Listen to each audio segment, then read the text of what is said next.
All right, so my phone overheated. That's not fun. So anyway, I got this thing off. This is aluminum. I think what I was talking about before, I'm not sure where the video cut off at. I'll have to look at that when I edit all this. But these 4 bolts here were 17 millimeter, I think. Yeah, something in that range. And it came off fairly easily. Now you can see that there's a little bit of corrosion here on the inside, so I did have to beat this thing off. This little feller here is in really bad shape. I mean, man, you can barely turn it. Okay, and it's just got a lot of rumble in it. Okay, now if you get one of these and you take it off and you're not sure, you know, anytime that you grab this and you push on it and you feel any bump or rumble or catch or anything, it's fried. Okay, these should be perfectly smooth, medium level, probably 25 to 40 or so inch-pounds of resistance, somewhere in that range. So it's got grease in it, but this does have a bearing in it, so it needs to have a little bit of resistance for the preload on the bearing. But anyway, so I'm probably going too far into that. But yeah, it's toasted pretty good. So we're going to throw that on the ground. We got a new one. And let me set the camera back up on here, and hopefully it doesn't overheat too quickly. Alright, so we'll see how this goes.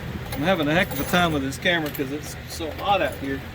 Alright, so what you always want to have is some of this mechanics roll type sandpaper. We just want to go over this real quick, knock down some of that heavy stuff. You know, you want it to not have any parts standing up in there. Put it back together. You're not starting a rusted, nasty old mess.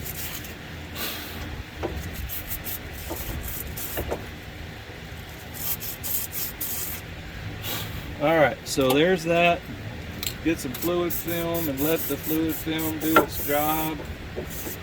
Don't be scared. Fluid film is your friend. I think I heard about that from Eric O.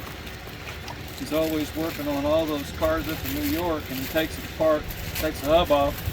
It takes an hour to get that thing off because it's just welded on there from all the corrosion and stuff. And down here in Texas, we don't get hardly any of that business. Alright, so here's our hub. And what you want to do is make sure that you get a window that lines up. Okay, there's these little windows on it right here. And this hub will go on this side, or it'll go on the driver's side. This is the passenger side. So you kind of want to have a look at that window there and make sure that it's going in the right place. Now, I've set that down on there, and I hope y'all noticed what I did wrong. I did not put this backing plate on there. So let me get this backing plate, wipe it off, because I sprayed oil all over it. That was a no-no. Whenever you're making a video, it just seems like you want to get things done and not waste time. So, backing plate goes on there like that. This is the cutout for the brake caliper there. We've got 4 bolts that need to go in. I like to put a small dot of thread locker on there. It doesn't need much. It's not, I don't even think it's required. And it doesn't say so in the factory service manual, but I don't know. I just like to put a little on there because I've seen too many things get loose in my day, and if it was my car, I wouldn't want it to get loose, so I put a little bit of that juice on there just to make sure. From working on airplanes, you know, if you think about an airplane, you don't ever want something to fall off, so you safety wire it, you Loctite it, and you do all your homework and make sure it's done right. Be up at 30,000 feet with parts flying off. That's not fun. So I didn't put the axle, the transmission in neutral, so get into a good spot. There we go. Of course, everything wants to move now. Stick a couple of them bolts out. Stick your finger around there. Do the old reach around. Line that little feller up. Get a couple of threads in there.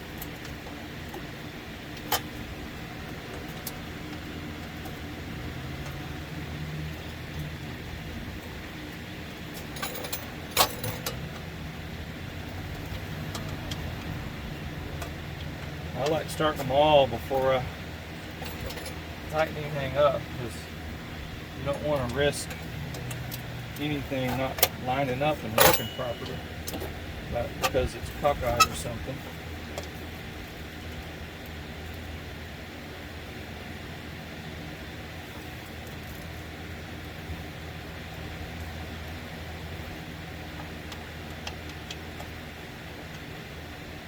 Alright, so there's that.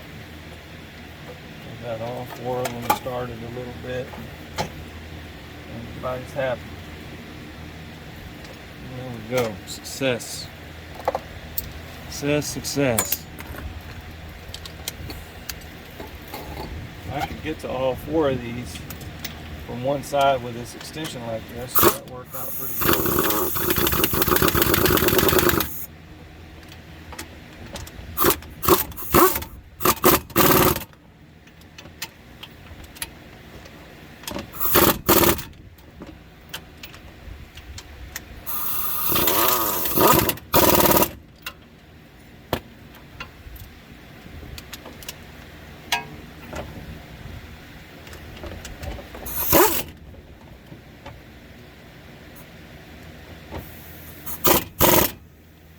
Alright, so that's them 4 little fellers.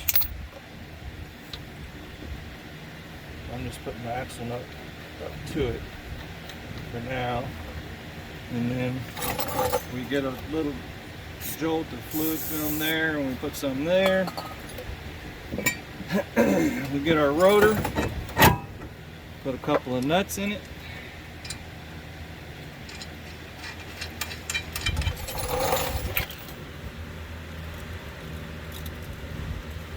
Looking good. Check your camera and make sure it hadn't overheated again. Sucker is giving me trouble today. Alright, so there's that. Out of the way. Get a couple of these bolts for the caliper bolts. These torque down pretty good. These are 95. So I'm going to have to check these. Those other ones were about 45. I'll have to check those in a minute. Just trying to get this thing along pretty good for the video purposes.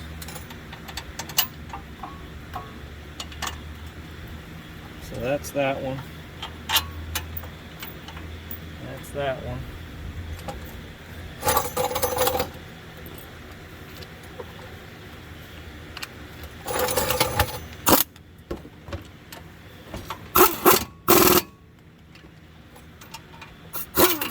Come on, baby. I need to get that little spring clip that goes on the end of my Ingersoll and Rand impact is gone. Thing just fucks off all the time. Let me go get my torque wrench. I'll be right. All right. Put the torque wrench in there. I think it'll go in there like that. There we go. Looking good. There we go.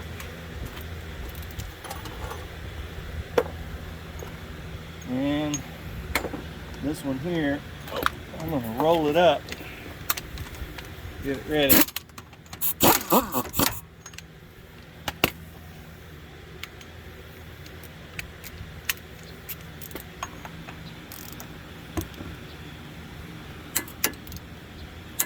There we go. There we go. Easy enough. And we got brand new cotter pins to go in there.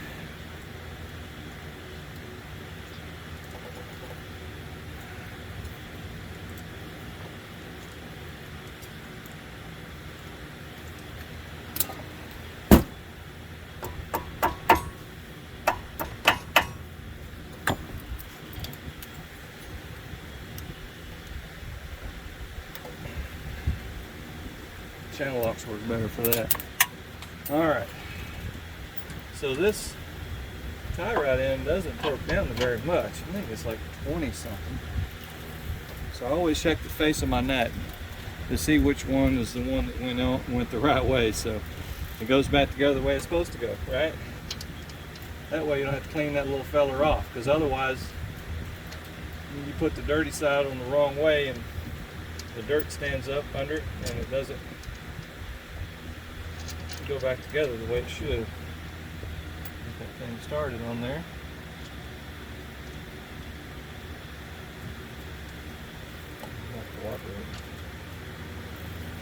There we go. And that was a 19, if I remember right. It's right here.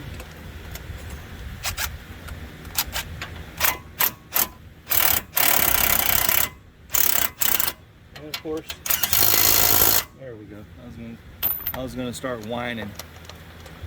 That sucker started spinning on me. I guarantee you that's good 20, so we'll be all right.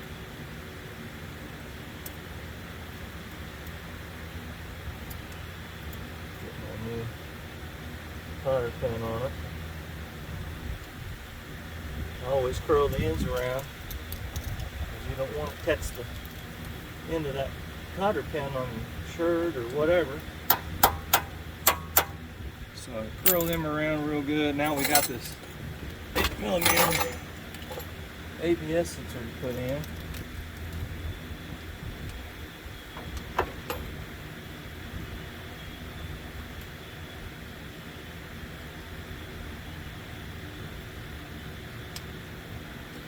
And there we go, that's it. I'm not going to show any more of this. We've got the ABS, we'll put the bolt in there. It torques down to like 8 inch-pounds. So that's it. Y'all have a good day. I hope this helped someone. If it did, please subscribe, please comment, let me know how things are going. Have a good day.